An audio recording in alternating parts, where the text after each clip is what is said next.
Grace ဟာချမ်းသာတဲ့ရောက်ခမတွေရဲ့တက်ဖြတ်ခြင်းကိုခံရလူနီးပါးဖြစ်ပြီးနောက်သူမဟာ Lomas အိမ်တော်ကြီးမီးလောင်နေစဉ်လေကားတစ်တွေပေါ်မှာထိုင်နေခဲ့ပါတယ်။မကြာခင်မှာပဲရဲတပ်ဖွဲ့နဲ့အရေးပေါ်ဆေးဘက်ဆိုင်ရာဝန်ထမ်းတွေရောက်ရှိလာပြီးသူမကိုမေးခွန်းတချို့မေးဖို့ကြိုးစားကြပေမဲ့သူမဟာထိတ်လန့်တုန်လှုပ်တဲ့ဝေဒနာထိုင်းတဲ့ကထာခံစားရပြီးသတိလစ်သွားခဲ့ပါတယ်။အရေးပေါ်လူနာတင်ရင်ဝန်ထမ်းတွေကသူမကိုချက်ချင်းခေါ်ဆောင်သွားခဲ့ကြပါတယ်။လူနာတင်ရင်စီးနှင်းနေစဉ်အတွင်း Grace ဟာတုံ့ပြန်မှုမရှိတော့ပါဘူး။အရေးပေါ်လူနာတင်ရင်ဝန်ထမ်းတွေက CPR အပရာစတင်လှုပ်ဆောင်နေစဉ်အတွင်း Grace ဟာဖြစ်ပျက်ခဲ့သမျှအမှတ်တရတွေကိုပြန်လည်မြောင်နေခဲ့ပါတယ်။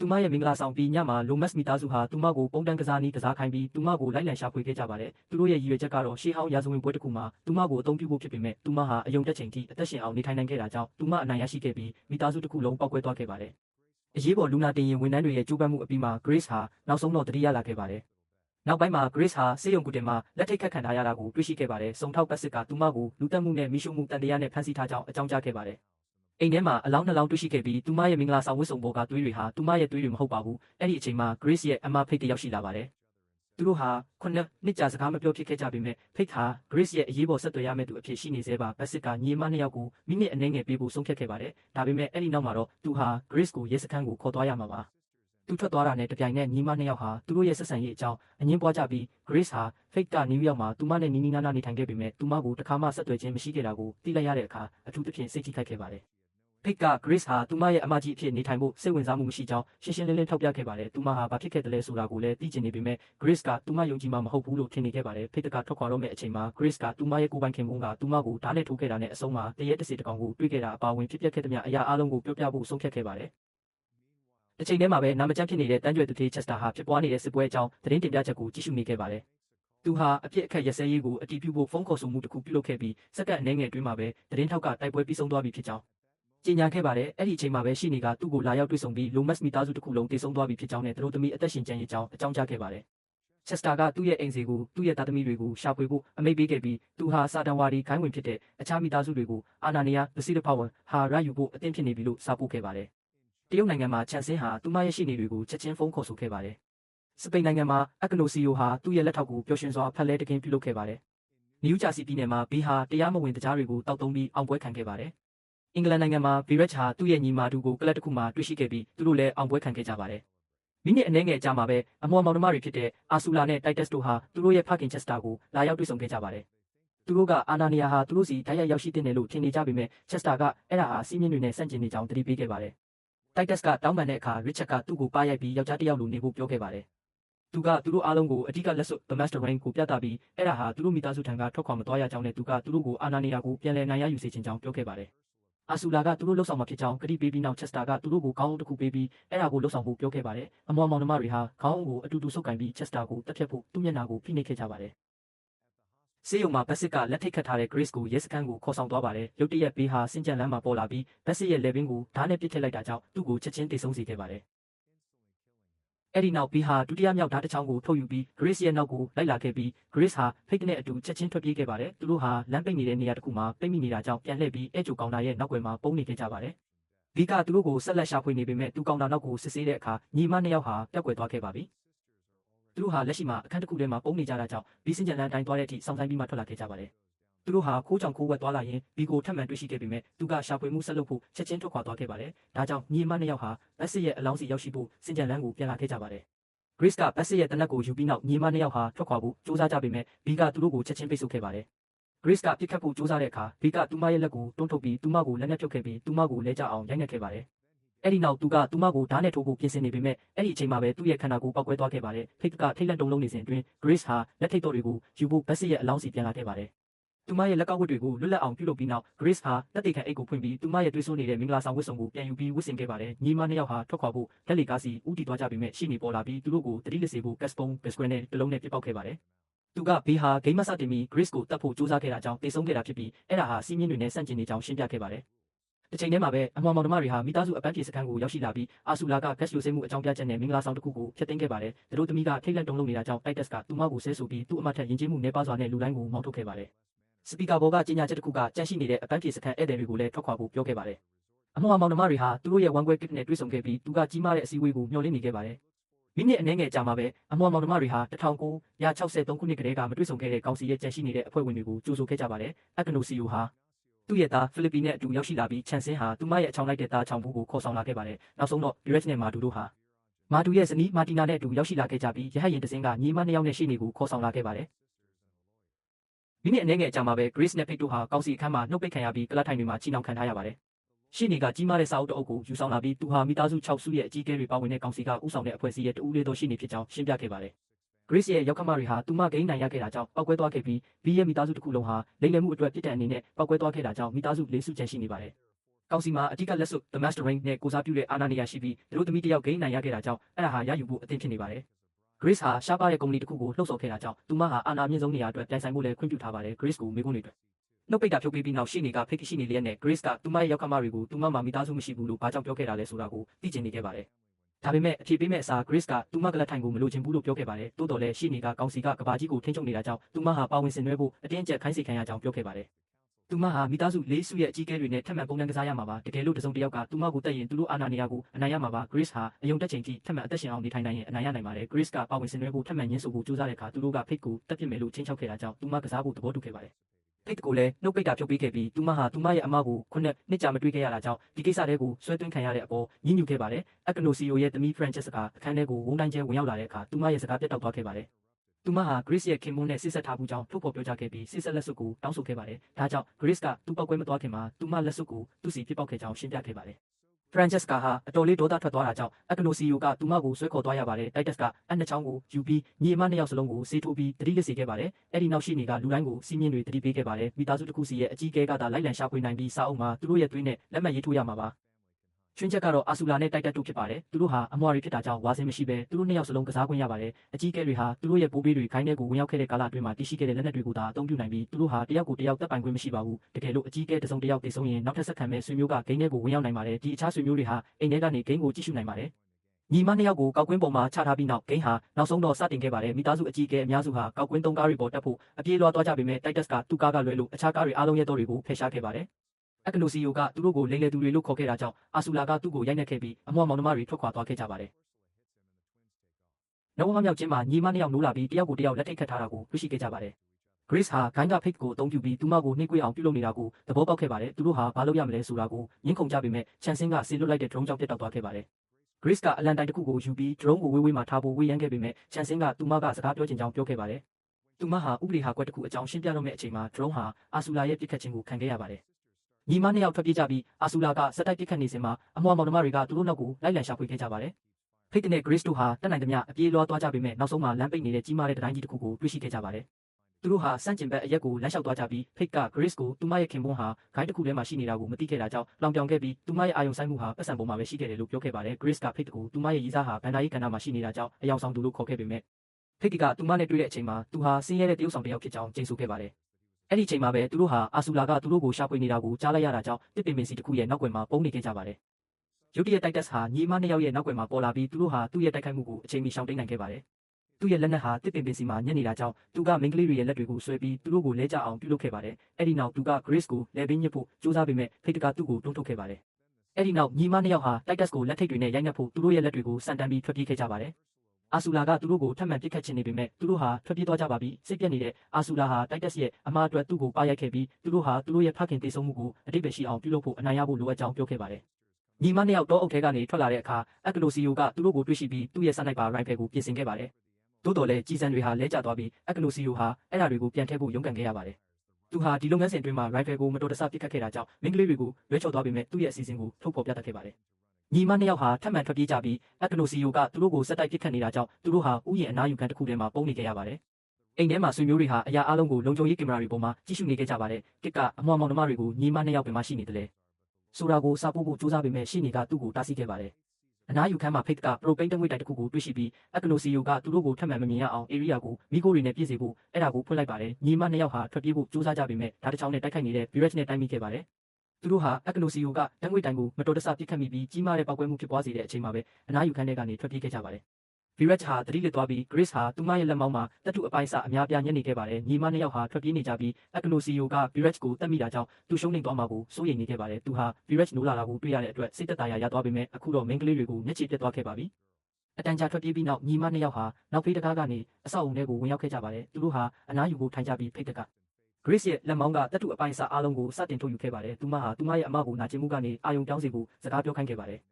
ဒါကြောင့် Grace ကသူမဟာကောလိပ်ကနေထွက်ခဲ့ရပြီးသူမရဲ့ခင်မုန်းနဲ့မတွေ့ခင်အထိစပွဲတို့ဖြစ်လောက်ကန်ခဲ့ကြောင်းထုတ်ဖော်ပြောကြားခဲ့ပါတယ်။ဖိတ်ကဒဏ်ရာတွေကိုအရက်ပြန်နဲ့တန့်စင်နေစဉ်အတွင်း Grace ကသူမဟာသူမကိုမင်္ဂလာဆောင်ကိုဖိတ်ချင်ခဲ့ပေမဲ့သူမကိုရှာမတွေ့ခဲ့ကြောင်းဝန်ခံခဲ့ပါတယ်။ဖိတ်ကသူမလည်းလာမှာမဟုတ်ဘူးလို့ပြောခဲ့ပါတယ်။အဲ့ဒီအချိန်မှာပဲသူတို့ဟာတကားတန်တစ်ခုကိုကြားလိုက်ရတာကြောင့်ချက်ချင်းပုံနေခဲ့ကြပါတယ်။သူတို့ဟာ Viraj ကသူတို့ကိုရှာဖွေနေတာကိုတွေ့ရှိခဲ့တာကြောင့်အခြားတကားတစ်ခုကနေအခန်းထဲကနေခိုးကြောင်ခိုးဝက်ထွက်ခွာခဲ့ကြပေမဲ့သူကသူတို့ကိုကြားလိုက်ရပြီးသူတို့နောက်ကိုလိုက်လံရှာဖွေခဲ့ပါတယ်။ညီမနှစ်ယောက်ဟာပြုပြင်ထိန်းသိမ်းရေးအခန်းကိုတွေ့တဲ့အထိစင်ကြံလန်းအတိုင်းထွက်ပြေးခဲ့ကြပါတယ်။သူတို့ဟာတန်ဖြတ်လွှတ်တစ်ခုကိုတွေ့တာနဲ့တပြိုင်နက်လက်ထိပ်တွေကိုနောက်ဆုံးမှဖျက်တောက်ဖို့အဲ့ဒါကိုဖွင့်လိုက်ပါတယ်။စူညန်တန်က Viraj ကိုသူတို့ရဲ့တီနေရာကိုထုတ်ဖော်ပြသခဲ့ပြီးသူကနောက်ခန်းထဲကိုချက်ချင်းလိုက်လံရှာဖွေခဲ့ပါတယ်။သို့တော်လည်းညီမနှစ်ယောက်ဟာထွက်ပြေးသွားကြပါပြီ။သူထွက်လာတဲ့အခါမိန်းကလေးတွေဟာသူ့ကိုတတိုင်းမှာပိတ်မိအောင်လက်တစ်ခုနဲ့တွန်းခဲ့ကြပါတယ်။ Viraj ဟာပြန်လည်တိုက်ခိုက်နိုင်ခဲ့ပြီးညီမနှစ်ယောက်ဟာသူတို့ရဲ့လက်လန်းမီယာပစ္စည်းမှန်သမျှနဲ့ခုခံကာကွယ်ခဲ့ကြပါတယ်။ဖိတ်ကသူ့ကိုမိပူတိုက်တဲ့ပုတ်ပြားနဲ့ရိုက်နှက်ပြီးတတိလစ်စေခဲ့ပြီးမိန်းကလေးတွေထွက်ပြေးခဲ့ကြပါတယ်။ Viraj ကသူတို့ကိုထပ်မံလိုက်လံရှာဖွေဖို့ကြိုးစားတဲ့အခါညီမနှစ်ယောက်ဟာသူ့ကိုဆွဲအိတ်တစ်ခုနဲ့ရိုက်နှက်ခဲ့တာကြောင့်သူ့သားကိုချလိုက်ရပါတယ်။အဲ့ဒီနောက်သူကဖိတ်ကိုလဲကျအောင်ရိုက်နှက်ခဲ့ပြီး Grace ကသူ့စီအခြားအိတ်တစ်ခုပြစ်ပေါက်ဖို့ကြိုးစားပေမဲ့သူကအဲ့ဒါကိုပြန်ပုတ်ပြီးသူမကိုလည်းလဲကျအောင်ပြုလုပ်ခဲ့ပါတယ်။ Grace တော်ရန်ထွက်ပြေးနေစဉ်အတွင်း Viraj ကသူမနောက်ကိုလိုက်ဖို့ကြိုးစားပေမဲ့ဖိတ်ကသူ့ကိုရိုက်နှက်ခဲ့တာကြောင့်သူဟာစက်မှုလုပ်ငန်းသုံးအဝိရှော်ဆက်ရဲ့ဘန်းပေါ်ကိုလဲကျသွားခဲ့ပါတယ်။ Grace ကအဲ့ဒါကိုဖွင့်လိုက်ပြီးညီမနှစ်ယောက်ဟာသူ့ကိုဘန်းအတိုင်းတွန်းချဖို့အတူတူလှုပ်ဆောင်ခဲ့ကြပြီးသူ့အဝိရှော်ဆက်ထဲကိုရောက်ရှိသွားခဲ့ပါတယ်။သူတို့ဟာအဲ့ဒါကိုချက်ချင်းပိတ်လိုက်ပြီး Grace ကအဝိရှော်ဆက်ရဲ့လက်ပတ်မှုကိုအသက်သွင်းဖို့ခလုတ်များပြကိုနှိပ်ခဲ့ပါတယ်။ရေနွေးငွေတွေဟာ Viraj ကိုဖုံးလွှမ်းသွားပြီးသူ့ကိုဖြည်းဖြည်းချင်းအရှင်လက်လောင်ကျွမ်းစေခဲ့ပါတယ်။အဝိရှော်ပြီးဆုံးတဲ့အခါအဝိရှော်ဆက်ဖွင့်လာပြီး Viraj ကအပြင်ကိုထွက်ဖို့ကြိုးစားပေမဲ့တေဆုံးသွားခဲ့ပါတယ်။ Grace ကသူ့ရဲ့ဖုန်းကိုရှာဖွေဖို့သူ့ရဲ့ဂျာကင်ကိုရှာဖွေခဲ့ပါတယ်။ကောင်စီခန်းမှာမာတူဟာစိတ်တက်ကြနေခဲ့ပါတယ်။ရှီနီက Viraj တေဆုံးသွားတာကြောင့်သူဟာဂိမ်းထဲကိုဝင်ရောက်ရမှာဖြစ်ကြောင်းတတိပေးခဲ့ပါတယ်။တကယ်လို့သူမလုပ်ရင်သူ့ရဲ့မိသားစုဟာဂိုင်းရဲ့ကောင်းချီးတွေကိုဆုံးရှုံးရမှာပါ။မာတူဟာတိုက်ခိုက်ဖို့အတော်လေးကြောက်ရွံ့နေတာကြောင့်သူကသူ့ရဲ့ဇနီးကိုမိသားစုရဲ့အကြီးအကဲဖြစ်စေချင်နေခဲ့ပါတယ်။မာတီနာဟာထိတ်လန့်တုန်လှုပ်သွားပြီးသူ့ကိုတက်ပစ်မယ်လို့ချင်းချောက်ပေမဲ့ Viraj ကဂယုမဆိုင်ပဲသူ့ရဲ့ယာတုကိုသူမစီလွှဲပြောင်းဖို့စာရွက်စာတမ်းတစ်ခုမှာလက်မှတ်ရေးထိုးခဲ့ပါတယ်။အခုတော့မာတီနာဟာစာအုပ်မှာလက်မှတ်ရေးထိုးပြီးဂိမ်းထဲကိုဝင်ရောက်ဖို့ကလွဲလို့အခြားရွေးချယ်စရာမရှိတော့ပါဘူး။တစ်ချိန်တည်းမှာပဲညီမနှစ်ယောက်ဟာကိုရဆက်တကိုဖုန်းခေါ်ဆိုပြီးအကူအညီတောင်းခံခဲ့ကြပေမဲ့အာဆူလာကသူတို့ကိုစကားပြောနေတာကိုမသိခဲ့ကြပါဘူး။သူမရဲ့မိသားစုဟာဖုန်းကုမ္ပဏီကိုပိုင်ဆိုင်တာကြောင့်သူမဟာတကယ်လို့ Grace ကဖုန်းတစ်လုံးကိုရှာဖွေနိုင်ခဲ့ရင်ထွက်ခွာသွားတဲ့ဖုန်းခေါ်ဆိုမှုအားလုံးကိုသူမရဲ့ဖုန်းကဖမ်းယူနိုင်အောင်ပြုလုပ်ခဲ့ပါတယ်။အာဆူလာကသူတို့ကိုရဲတွေမကြခင်ရောက်လာမှာဖြစ်ကြောင်းပြောခဲ့ပြီးသူတို့ကိုအတိတ်ဂိတ်တကားမှာစောင့်ဆိုင်ဖို့ပြောခဲ့ပါတယ်။မိန်းကလေးတွေဟာအခန်းမျိုးကိုဖျက်ပြီးအပြေးလွှားသွားကြပေမဲ့သူတို့ဟာကာစီနိုမှာချန်ဆင်းရဲ့ပိတ်ဆို့ခြင်းကိုခံခဲ့ရပြီးသူမကသူတို့ကိုဓာတ်နဲ့ချိန်ရွယ်ခဲ့ပါတယ်။သို့တော်လည်းသူမကတိုက်ခိုက်ဖို့မလိုချင်ဘူးလို့ပြောပြီးဓာတ်ကိုချလိုက်ပါတယ်။ချန်ဆင်းကသူမရဲ့ရှေ့နေကဥပဒေဟာကွက်တစ်ခုကိုတွေ့ရှိခဲ့ကြောင်းရှင်းပြခဲ့ပါတယ်။တကယ်လို့ Grace ကသူမရဲ့သားနဲ့လက်ထပ်ရင်သူမရဲ့မိသားစုဟာအာနာနီယာကိုရရှိမှာဖြစ်ပြီး Grace ဟာအသက်ရှင်နိုင်ပါတယ်။ဖိတ်ကသူမကိုသဘောတူညီချက်ယူစေချင်ပေမဲ့ Grace ကတန်တရားဖြစ်နေပြီးမိသားစုတွေကိုလက်ထပ်တာဟာဘာတွေပါဝင်မလဲဆိုတာကိုမေးခဲ့ပါတယ်။ချန်ဆင်းကလက်ထပ်တာဟာ Grace ကိုဂိုင်းဝင်ဖြစ်စေမှာဖြစ်ကြောင်းဒါကြောင့်သူမဟာအပြစ်မဲ့တဲ့လူတွေကိုတပ်ဖြတ်တာပါဝင်ရာဇဝင်ပွဲအားလုံးမှာပါဝင်ဆင်နွှဲရမှာဖြစ်ကြောင်းထုတ်ဖော်ပြောကြားခဲ့ပါတယ်။ Grace ဟာသဘောတူညီချက်ကိုပြက်ပြက်တသားညှင်းဆိုခဲ့ပါတယ်။အဲ့ဒီအချိန်မှာပဲအက်ကလိုစီယိုရောက်ရှိလာပြီးပြစ်ခတ်ခဲ့ပါတယ်။မိန်းကလေးတွေရှောင်းတိန်နေစဉ်မှာချန်ဆင်းကသူမရဲ့ဓာတ်ကိုပြန်ယူပြီးအက်ကလိုစီယိုနဲ့ညီမနှစ်ယောက်ကြားထဲကိုဝင်ရောက်ခဲ့ပြီးသူကသူမကိုမတတ်နိုင်တာကိုသိနေခဲ့ပါတယ်။ချန်ဆင်းက Grace ကိုသဘောတူညီချက်ယူဖို့ဒါမှမဟုတ်သူမကသူမကိုတက်ရမှာဖြစ်ကြောင်းတောင်းဆိုနေစဉ်မှာအက်ကလိုစီယိုဟာကြည်စံကုန်သွားပြီးပုံမူနီးကပ်စွာလာနေခဲ့ပါတယ်ဖိတ်ကချန်ဆင်းကိုအာယုံပြောင်းစေဖို့ချစ်တချို့ကိုပြစ်ပေါက်ခဲ့ပါတယ်ဒါကြောင့် Grace ကသူမကိုတွန်းလှဲပြီးသူမကိုလှည့်လိုက်တာကြောင့်သူမဟာသူမရဲ့ဓာတ်ကိုအက်ကလိုစီယိုရဲ့လေပင်ထဲကိုတိုက်ရိုက်ထည့်မိသွားခဲ့ပါတယ်ထိတ်လန့်တုန်လှုပ်နေတဲ့ချန်ဆင်းဟာဓာတ်ကိုချက်ချင်းဖယ်ရှားခဲ့ပေမဲ့အတော်လေးနောက်ကျသွားပါပြီးအက်ကလိုစီယိုတည်ဆုံသွားခဲ့ပါတယ်ပြီးတော့စက္ကန့်နှဲငယ်အတွင်းမှာပဲချန်ဆင်းပောက်ကွဲသွားခဲ့တာကြောင့်ညီမနှစ်ယောက်စလုံးရဲ့အပေါ်မှာသွေးတွေဖြန့်ပတ်သွားခဲ့ပါတယ်ကောင်စီခန်းမှာချောင်းဘူးလဲပောက်ကွဲသွားခဲ့ပါတယ်ဖိတ်ကဓာတ်ကိုယူပြီးနောက်ညီမနှစ်ယောက်ဆက်လက်သွားလာခဲ့ကြပါတယ်ဖိတ်က Grace ကိုသဘောတူညီချက်ကိုဘာကြောင့်ညှင်းဆိုခဲ့တာလဲဆိုတာကိုမေးခဲ့ပါတယ်ဒါကြောင့် Grace ကသူမဟာသူမရဲ့ဘဝတစ်လျှောက်လုံးလူတွေကိုတက်ဖြတ်ပြီးမကုံဆုံးချင်ဘူးလို့ရှင်းပြခဲ့ပါတယ်သူမဟာစွန့်စားမှုတွေကိုမကြိုက်ကြောင်းဘာကြောင့်လဲဆိုတာကိုလည်းပြောခဲ့ပါတယ်ဘာကြောင့်လဲဆိုတော့သူမလုပ်ခဲ့တဲ့တခုလေးတော့စွန့်စားမှုကသူမနယူးယောက်ကိုပြောင်းရွှေ့ခဲ့ပြီးသူမရဲ့အမကိုဆုံးရှုံးခဲ့ရတာကြောင့်ပါဖိတ်က Grace ဟာသူမကိုဆုံးရှုံးခဲ့တာမဟုတ်ကြောင်းသူမကသူမကိုစွန့်ပစ်ခဲ့တာဖြစ်ကြောင်းထောက်ပြခဲ့ပါတယ်အဲ့ဒါက Grace ကိုစိတ်တက်ကြစေခဲ့ပြီးဇလန်တစ်ခုလုံးကိုထုတ်ဖော်ပြသခဲ့ပါတယ်ညီမနှစ်ယောက်ဟာမိဘမဲ့ကေဟာမှာရှိနေခဲ့ကြပြီး Grace 18နှစ်ပြည့်တဲ့အခါသူမဟာတသက်မှာတစ်ခါသာရနိုင်တဲ့ပညာသင်ဆုကိုရရှိခဲ့ပါတယ်ဖိတ်ဟာအဲ့ဒီအချိန်မှာ15နှစ်ဖြစ်ပြီး Grace ကိုသူမရဲ့တရားဝင်အုပ်ထိန်းသူဖြစ်စေချင်ခဲ့ပေမဲ့ Grace ကသူမဟာအဲ့ဒီအသက်အရွယ်မှာအရွယ်မရောက်သေးသူတယောက်ကိုစောင့်ရှောက်နိုင်လိမ့်မယ်လို့မထင်ခဲ့ပါဘူးသူမရဲ့အစီအစဉ်ကတော့ပွဲရပြီးနောက်ဖိတ်ကိုပြန်ခေါ်ဖို့ဖြစ်ပေမဲ့ဖိတ်ကသူမကိုစွန့်ခွာသွားတဲ့အတွက်တခါမှခွင့်မလွှတ်ခဲ့ပါဘူးအငင်းပွားမှုတစ်ခုဖြစ်ပွားခဲ့ပြီး Grace ကသူတို့မှာကောင်းမွန်တဲ့မိဘတွေရှိခဲ့ကြောင်းဒါကြောင့်သူမရဲ့အမဟာအဲ့ဒီမှာပို့ပြီးဘေးကင်းကြောင်းထောက်ပြခဲ့ပါတယ်ဒါပေမဲ့ဖိတ်ကသူမစွန့်ပစ်ခံခဲ့ရကြောင်းအခိုင်အမာပြောခဲ့ပါတယ် Grace ကလောင်ပြောင်တည်ရတဲ့ပုံစံနဲ့တောင်းပန်ခဲ့ပြီးဖိတ်မှာပြည့်စုံတဲ့ဘဝရှိနေတဲ့အတွက်ပျော်ရွှင်ကြောင်းပြောခဲ့ပါတယ်တိုးတော်လည်းဖိတ်ကစိတ်တက်ကြပြီးသူမရဲ့ရည်စားကိုလှုပ်ကြံခဲ့တာဖြစ်ကြောင်းထုတ်ဖော်ပြောကြားခဲ့ပါတယ်သူမဟာနယူးယောက်မှာနေထိုင်တာမဟုတ်ပဲသူမဟာအဲ့ကျိုဖြစ်လုပ်ကင်နေခဲ့ပါတယ်အဲ့ဒီနောက်ညီမနှစ်ယောက်ဟာသူတို့ရဲ့တနာစရာကောင်းတဲ့ဘဝတွေအတွက်လောင်ပြောင်ခဲ့ကြပါတယ် အဲ့ဒီနောက်သူတို့ဟာကိုရဆက်တကူထပ်မံဖုန်းခေါ်ဆိုခဲ့ကြပြီးဒီတစ်ချိန်မှာတော့ Titus ကဖုန်းကိုယူခဲ့ပါတယ်သူကသူတို့ကိုဂိတ်တကားကိုတွားဖို့ဘာကြောင့်လဲဆိုတော့ရဲတွေမကြခင်ရောက်လာမှဖြစ်ကြောင်းပြောခဲ့ပါတယ်အမောင်မောင်နှမတွေဟာညီမနှစ်ယောက်စောင့်ဆိုင်နေလိမ့်မယ်လို့ထင်ပြီးဂိတ်တကားစီအပြေးလွှားသွားကြပေမဲ့မိန်းကလေးတွေဟာသူတို့ရဲ့နောက်ွယ်ကနေအံ့အားသင့်အောင်ပြုလုပ်ခဲ့ပါတယ်ဖိတ်တီက Titus ကိုဓာတ်နဲ့ရိုက်နှက်ခဲ့ပြီး Grace ကအာဆူလာရဲ့တနက်ကိုယူခဲ့ပါတယ်ညီမနှစ်ယောက်ဟာအစကတည်းကဖုန်းထဲကသူတို့ရဲ့အတန်တွေကိုမှတ်မိခဲ့ကြပြီးအခုတော့သူတို့ဂိတ်တကားကိုဖွင့်ချင်နေကြပါတယ် Titus ကဘယ်လိုဖွင့်ရမလဲဆိုတာကိုပြောပြဖို့ညှင်းဆိုပြီးသူတို့ကိုဆဲဆိုခဲ့ပါတ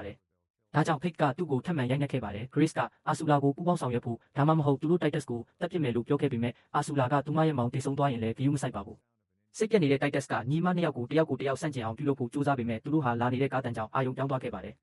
Titus ကဖိတ်ကိုချက်ချင်းလက်နက်ဖြုတ်ပြီးသူမကိုဖမ်းဆီးခဲ့စဉ်မှာအာဆူလာက Grace နဲ့တနက်အတွက်တိုက်ခိုက်ခဲ့ပါတယ်ကားကိုမာတီနာကမောင်းနေနေတာဖြစ်ပြီးသူမကလူတိုင်းကိုလစ်လျူရှုပြီးလွတ်မြောက်ဖို့ဂိတ်တကားကိုကျွတ်တက်ခဲ့ပါတယ်ဖိတ်က Titus ကိုလွတ်လပ်အောင်ခေါင်းနဲ့တိုက်ခဲ့ပြီးထွက်ပြေးဖို့စတင်ခဲ့ပေမဲ့သူမဟာသူမရဲ့အမကိုစိုးရိမ်တာကြောင့်တုံ့ဆိုင်နေခဲ့ပါတယ် Grace ကအာဆူလာကသူမကိုမရိုက်နှက်မီထွက်ပြေးဖို့စက်တိုက်ပြောခဲ့ပြီးသူမကိုကြီးမားတဲ့တန်ချောင်းနဲ့ပခုံးကိုထိုးခဲ့ပါတယ်သူမကိုမတက်မီဖိတ်ကအာဆူလာကိုတွန်းထုတ်ပြီးတတိလစ်စေခဲ့ပါတယ်အဲ့ဒီနောက်ညီမနှစ်ယောက်ဟာအနွမ်းမောင်နှမတွေရဲ့ကောက်ကွင်းသုံးကားပေါ်တက်ပြီးထွက်ခွာသွားခဲ့ကြပါတယ်ကောင်စီခန်းမှာမာဒူကဂိမ်းထဲကိုဝင်ရောက်ချင်ကြောင်းပြောခဲ့ပါတယ်တိုးတော်လည်းရှိနေကမာတီနာအသက်ရှင်နေစေဖြစ်ကြောင်းနဲ့သူမဟာမိသားစုရဲ့အကြီးအကဲဖြစ်ကြောင်းဒါကြောင့်သူမဟာသူ့ရဲ့ပိုင်ဆိုင်မှုအားလုံးကိုထိန်းချုပ်ထားစေဖြစ်ကြောင်းထောက်ပြခဲ့ပါတယ်အဲ့ဒီနောက် Francesca ဟာသူမရဲ့တည်ဆုံသွားတဲ့ဖခင်ရဲ့ယာတုကိုယူဖို့စာအုပ်မှာလက်မှတ်ရေးထိုးခဲ့ပါတယ်မကြခင်မှာပဲညီမနှစ်ယောက်ဟာအိမ်ထဲကိုဝင်ရောက်ခဲ့ကြပြီး Grace ကနာကျင်စွာနဲ့တန်ချောင်းကိုတန်ရာကနေဖယ်ရှားခဲ့ပါတယ်ဖိတ်ကဧည့်သည်တွေစွန့်ပစ်ခဲ့တဲ့အိတ်တွေကိုရှာဖွေပြီးငရုတ်ကောင်းစားပေးနဲ့ဆေးဝါးတချို့ကိုတွေ့ရှိခဲ့ပါတယ်Grace ကသူမကိုတတ်နိုင်တဲ့အချိန်မှာဘာကြောင့်မထွက်ခွာခဲ့တာလဲဆိုပြီးအော်ဟစ်ခဲ့ပြီးဖိတ်ကစွန့်ပစ်မှုအကြောင်းထပ်မံပြောခဲ့တာကြောင့်သူတို့ထပ်မံညှင်းပွားကြပြီး Grace ကသူမဟာအဲ့ဒီအချိန်ကစွန့်ခွာသွားခဲ့တာမှန်ကန်ကြောင်းပြောခဲ့ပါတယ်ဖိတ်ဟာသူမရဲ့စကားတွေကြောင့်စိတ်ထိခိုက်သွားတာကြောင့်ထွက်ခွာသွားခဲ့ပြီး Grace ကစိတ်တမကြမီဆေးဝါးတွေကိုဝိုင်းနဲ့တောက်သုံးခဲ့ပါတယ်Grace ကသူမရဲ့အမနောက်ကိုလိုက်ဖို့ဆုံးဖြတ်တဲ့အခါဒုံးကျည်ပစ်လွတ်ကရိယာနဲ့ပစ်ခတ်နေတဲ့ Francesca ရဲ့ပိတ်ဆို့ခြင်းကိုခံခဲ့ရပါတယ်တိုးတော်လည်းသူမကအဲ့ဒါကိုမှားယွင်းစွာကင်ဆောင်ထားတာကြောင့်ဒုံးကျည်ဟာအခြားခန်းထဲမှာပောက်ကွဲသွားခဲ့ပါတယ်အဲ့ဒီနောက်သူမကတိုက်ရိုက်တိုက်ခိုက်ဖို့ကြိုးစားပေမဲ့ Grace ကငရုတ်ကောင်းစပရေးကိုသူမရဲ့မျက်နှာပေါ်မှာအသုံးပြုခဲ့ပါတယ် Francesca ကအဲ့ဒါကိုပြန်လှည့်ပြီးသူမကိုပြန်ဖြန်းခဲ့တာကြောင့်သူတို့နှစ်ယောက်စလုံးယာယီမျက်စိကွယ်သွားခဲ့ပြီးသူတို့ရဲ့လက်တိချက်တွေဟာလေထဲကိုသာထိမှန်ခဲ့ပါတယ် Grace ဟာကိတ်မုတ်အပေါ်ကအလှဆင်ပစ္စည်းကိုရှာဖွေနိုင်ခဲ့ပေမဲ့သူမဟာလူသားအရွယ်စားရှိတဲ့ရုပ်ပုံကိုမတော်တဆထိုးမိသွားခဲ့ပါတယ်အမျိုးသမီးနှစ်ယောက်စလုံးတယောက်ကိုတယောက်တိုက်မိပြီးပစ္စည်းတွေကိုအကြိမ်ကြိမ်တိုက်မိပြီးနောက် Grace ဟာရေတချို့ကိုတွေ့ရှိပြီးသူမရဲ့မျက်လုံးတွေကိုဆေးကြောခဲ့ပါတယ်Francesca ကသူမကိုတွန်းလဲပြီးမိုက်ခရိုဖုန်းတိုင်ကိုယူဖို့မရွှေ့မီသူမကိုလက်သီးနဲ့အကြိမ်နှဲငယ်ရိုက်နှက်ခဲ့ပါတယ် Grace ကသူမကိုထပ်မံမတိုက်ခိုက်မီတွန်းလဲခဲ့ပါတယ်အဲ့ဒီနောက်သူမကကီးဘုတ်တစ်ခုကိုယူပြီး Francesca ရဲ့မျက်နှာကိုရိုက်နှက်ခဲ့ပါတယ်စစ်ကြံလမ်းမှာဖိတ်ကပြန်သွားတဲ့နယ်လို့ဆုံးဖြတ်ခဲ့ပေမဲ့ Titus ကသူမကိုလဲကျအောင်ပြုလုပ်ခဲ့ပါတယ်သူကသူမရဲ့လက်ကိုနင်းပြီး Grace အကြောင်းမေးခဲ့တာကြောင့်ဖိတ်ကသူမထွက်သွားပြီလို့အခိုင်အမာပြောခဲ့ပါတယ် Titus ကသူမကိုမယုံကြည်ပဲသူမကိုခေါင်းနဲ့တိုက်ခဲ့ပြီးဖိတ်ကသူ့ကိုလက်သီးနဲ့ပြန်ရိုက်တဲ့အခါတုံ့လုံးချင်းမရှိခဲ့ပါဘူးသူကသူမကိုသူမရဲ့အမကိုနှိပ်ကွေးအောင်ပြုလုပ်တဲ့နေရာမှာပဲကောင်းမွန်ကြောင်းပြောရင်သူမကိုပြစ်ပေါက်ခဲ့ပါတယ်ဖိတ်ကသူ့ကိုပေါင်ကြားမှာရိုက်နှက်နိုင်ခဲ့ပြီးထွက်ပြေးခဲ့ပါတယ် Titus ကသူမနောက်ကိုလိုက်ပြီးသူမကိုထပ်မံပြစ်ပေါက်ခဲ့ပြီးသူမကိုလက်သီးနဲ့ရိုက်နှက်ပြီးကန်ကြောက်ခဲ့ပါတယ် Titus ကသူမကိုတတ်တော့မဲ့အချိန်မှာအာဆူလာကဖိတ်ဟာဂိမ်းရဲ့အစိပ်ပိုင်းမဟုတ်တာကြောင့်သူ့ကိုတားဆီးဖို့ကြိုးစားပေမဲ့ Titus ကသူမကိုလည်းရိုက်နှက်ခဲ့ပါတယ်အာဆူလာကဖိတ်ကိုအသုံးပြုပြီး Grace စီရောက်ရှိနိုင်ကြောင်းထောက်ပြပြီးသူ့ကိုတားဆီးနိုင်ခဲ့ပါတယ်ဂိတ်တကားမှာ Grace ကသူမရဲ့အမကိုရှာဖွေနေခဲ့ပါတယ် Titus ကစပီကာတွေကနေသူမကိုစကားပြောပြီးသူတို့မှဖိတ်ရှိနေကြောင်းဒါကြောင့်တကယ်လို့သူမ10မိနစ်အတွင်းပြန်မလာရင်သူတို့သူမကိုတပ်ပစ်မယ်လို့ပြောခဲ့ပါတယ်ဖိတ်က Titus ဖုန်းမချမီသူမကိုသူမမပါပဲထွက်ခွာဖို့ပြောခဲ့ပါတယ်အဲ့ဒီနောက် Grace ကအဆောင်ထဲမှာတနက်တလက်ရှိနေတာကိုတတိပြုမိတာကြောင့်အဲ့ဒါကိုခိုးယူဖို့ဖောက်ထွင်းခဲ့ပါတယ် Grace အိမ်ထဲကိုပြန်လာတဲ့အခါ Francesca ကသူမကိုစောင့်ဆိုင်နေပေမဲ့ Grace ကသူမကိုတနက်နဲ့ချက်နဲ့အလွယ်တကူတပ်ပစ်ခဲ့ပါတယ်စူညံတန်ကိုကြားလိုက်ရတဲ့ဖိလစ်ပီဟာစာအုပ်မှာလက်မှတ်ရေးထိုးပြီးနောက်ထွက်ပြေးသွားခဲ့ပါတယ် Grace ကအိမ်ကိုရှာဖွေပြီးမာတူကိုတွေ့ရှိခဲ့ပြီးသူကသူဂိမ်းမကစားတော့ကြောင်းချိန်ဆိုပြီးထွက်ပြေးသွားခဲ့ပါတယ်အဲ့ဒီနောက် Grace ကကောင်စီတကားကိုပြစ်ခတ်ပြီးဝုန်းတိုင်းကျဲဝင်ရောက်လာပြီးဖိတ်ဘယ်မှာရှိနေတယ်လဲဆိုတာကိုတောင်းဆိုခဲ့ပါတယ်ကစ်ကသူမသိကြောင်းချိန်ဆိုနေစဉ်မှာဖိလစ်ပီဟာတနက်နှစ်လက်နဲ့ပြန်လာပြီးပြစ်ခတ်ခဲ့ပါတယ် Grace ဟာချက်ချင်းထွက်ပြေးပြီးမိဖို့ကြောင့်ထဲမှာပုံနေခဲ့ပေမဲ့သူမမှာကြီးစံကုန်သွားပြီဆိုတာကိုသဘောပေါက်ခဲ့ပါတယ်သူမဟာ Titus ကဖိတ်ရဲ့မျက်နှာကိုပြတင်းပေါက်မှာရိုက်နှက်ပြီးသူမကိုတပ်ပစ်မယ်လို့ချင်းချောက်တဲ့အထိရေခဲတတာထဲမှာပုံနေဖို့ဆုံးဖြတ်ခဲ့ပါတယ်စိတ်ပြက်နေတဲ့ Grace က Titus ကိုဂိမ်းဆုံးတက်ဖို့သူမကိုလက်ထပ်ဖို့တောင်းဆိုခဲ့ပြီးရှေ့နေကဥပဒေဟာကွက်မှန်ကန်ကြောင်းအတည်ပြုခဲ့ပါတယ်။ဒါကြောင့် Titus ကသဘောတူညီချက်ယူခဲ့ပါတယ်။ Grace အပြင်ကိုထွက်လာပြီးဖိတ်တကူဖက်လဲတကင်းပြုလုပ်ရင်းတယောက်ကိုတယောက်တောင်းပန်ခဲ့ကြပါတယ်။အဲ့ဒီနောက်အင်စီတွေဟာညီမနှစ်ယောက်ကိုစေကြောပြီးတန်ရှင်းတဲ့အဝတ်အစားတွေပေးခဲ့ကြပါတယ်။အာဆူလာက Grace ကိုစကားပြောပြီးသူမဟာသူမကိုဘယ်တော့မှမနာကျင်စေချင်ခဲ့ပေမဲ့သူမစီးမြင့်တွေကိုလိုက်နာခဲ့ရကြောင်းပြောခဲ့ပါတယ်။သူမကသူမရဲ့မောင်ဟာစိတ်လွတ်သွားတာကြောင့်သူမကြောက်ရွံ့နေကြောင်းကိုလည်းဝန်ခံခဲ့ပြီးဒါကြောင့်သူမက Grace နဲ့အတူပူးပေါင်းပြီးသူ့ကိုထိန်းချုပ်ဖို့လိုချင်ကြောင်းပြောခဲ့ပါတယ်။အဲ့ဒီအချိန်မှာပဲသူတို့ဟာ Titus ကအရာအလုံးကိုကြားလိုက်ရတာကိုသဘောပေါက်ခဲ့ပါတယ်သူကအာဆူလာရဲ့လေဘင်းကိုစုပ်ကင်ပြီးလေဘင်းညစ်ဖို့စတင်ခဲ့ပြီးအာဆူလာရဲ့လေဘင်းကိုဖျက်တောက်ပြီးသူမကိုမတက်မီကိုပိုင်မိသားစုကိုတက်တာဟာစီးမြင့်တွေနဲ့မဆန့်ကျင်ကြောင်းထောက်ပြခဲ့ပါတယ်မိနစ်အနည်းငယ်ကြာမှပဲ Grace ကိုထိတ်လန့်စရာကောင်းတဲ့ဂိုင်းဝင်များပြားဆောင်ဆိုင်နေတဲ့မြေရောက်ခန်းကိုခေါ်ဆောင်သွားခဲ့ပါတယ် ရှေ့နေကအခမ်းအနားကိုစတင်စဉ်မှာမြေပြင်ပေါ်ကပေါက်ပေါက်တစ်ခုကိုဖွင့်လိုက်ပြီးစိတ်တကောင်ကိုရေပူစော်ဖို့ယူဆောင်လာခဲ့ပါတယ်။ Titus နဲ့ Grace တို့နှစ်ယောက်စလုံးတွေးတချို့ကိုပကံလုံးငယ်တစ်ခုလည်းထည့်လိုက်ပြီးရှေ့နေကအဲ့ဒီအရောအနှောကိုကလောင်တန်နဲ့ထည့်ပြီးစာအုပ်မှာလက်မှတ်ရေးထိုးစေခဲ့ပါတယ်။စကားအနည်းငယ်ဖလှယ်ပြီးနောက်သူတို့ဟာတရားဝင်လက်ထပ်ခဲ့ကြပြီး Titus က Grace ကိုနမ်းခဲ့ပါတယ်။ရှေ့နေကအာဏာအမြင့်ဆုံးနေရာဟာ Titus ရဲ့နေရာဖြစ်ကြောင်းကြေညာခဲ့ပြီးသူကအဓိကလက်စွပ်ကိုယူခဲ့ပါတယ်။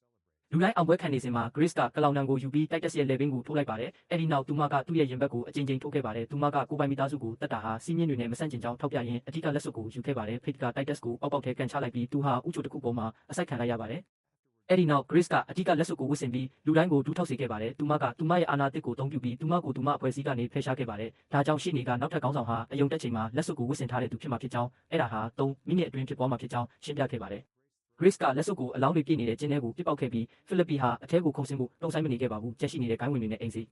တယောက်တောင်မကြခင်မှာပဲသူ့နောက်ကိုခုန်ဆင်းခဲ့ကြပြီးညီမနှစ်ယောက်နဲ့ရှိနေတာကြံရစ်ခဲ့ပါတယ်။လူတိုင်းလက်စွပ်အတွက်တယောက်ကိုတယောက်တက်ဖြတ်နေကြစဉ်မှာ Grace ကကျင်းထဲကိုဓာတ်တစ်ချောင်းပြစ်ပေါက်ပြီးအခြေအနေကိုပိုပြီးဆိုးရွားအောင်ပြုလုပ်ခဲ့ပါတယ်။အယုံတက်ချိန်နောက်ဆုံးမှာရောက်ရှိလာတဲ့အခါကျင်းထဲကလူတိုင်းပောက်ကွဲသွားခဲ့တာကြောင့်ကြီးမားတဲ့တွေးဖြန့်ပတ်မှုဖြစ်ပွားစေခဲ့ပါတယ်။ရုတ်တရက်တစုံတစ်ယောက်ကအောင်ပွဲခံခဲ့ပါတယ်။အဲ့ဒါဟာလှေကားတစ်တွေပေါ်မှာပုံနေခဲ့တဲ့မာတူဖြစ်ပါတယ်။သူကညီမနှစ်ယောက်စီချင်းကပ်လာပြီးမဲ့ပောက်ကွဲသွားခဲ့ပါတယ်။ရစ်ပလင်ထက်မှာတရက်တစ်စီတစ်ကောင်ကိုတွေ့ရှိပြီးနောက်ညီမနှစ်ယောက်ဟာစိတ်တစ်ကောင်နဲ့အတူထွက်ခွာသွားခဲ့ကြပြီးသူတို့ရဲ့ဘဝတစ်ကိုအတူတူစတင်ဖို့အသင့်ဖြစ်နေခဲ့ပါတယ်။